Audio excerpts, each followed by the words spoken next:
West Nile വൈറസിനെ കുറിച്ച് പഠിക്കാൻ വിദഗ്ധ സംഘം മലപ്പുറത്തെത്തി. പനി ബാധിച്ച് മരിച്ച മുഹമ്മദ് ഷാന്റെ വീട്ടിലും പരിസര പ്രദേശങ്ങളിലും സംഘം പരിശോധന നടത്തി.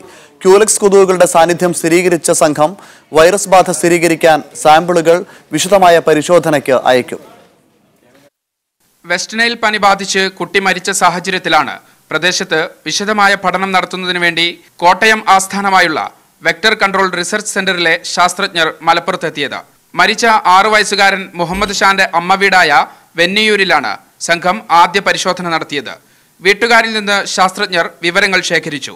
രോഗവാഹകരായ ക്യൂലെക്സ് കൊതുകുകളുടെ വലിയ സാന്നിധ്യമാണ് സംഘം പ്രദേശത്ത് കണ്ടെത്തിയിരിക്കുന്നത്.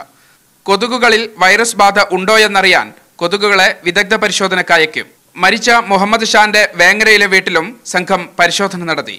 മലപ്പുറം ജില്ലാ മെഡിക്കൽ ഓഫീസറുമായും ഇവർ കൂടിക്കാഴ്ച നടത്തും. കേന്ദ്ര ആരോഗ്യ സംഘവും ജില്ലയിൽ ക്യാമ്പ് ചെയ്യുന്നുണ്ട്. പക്ഷികളിൽ നിന്ന് കൊതുകുകൾ വഴി മനുഷ്യരിലേക്ക് പകരുന്ന വെസ്റ്റ് നൈൽ വൈറസ് ബാധ കൂടുതൽ പേരിലേക്ക് പകർന്നിട്ടില്ല എന്ന നിഗമനത്തിലാണ് ആരോഗ്യവകുപ്പ്. ആശങ്കപ്പെടേണ്ട സാഹചര്യമില്ലെന്നും ആരോഗ്യവകുപ്പ് വ്യക്തമാക്കുന്നു. മീഡിയ 1 മലപ്പുറം.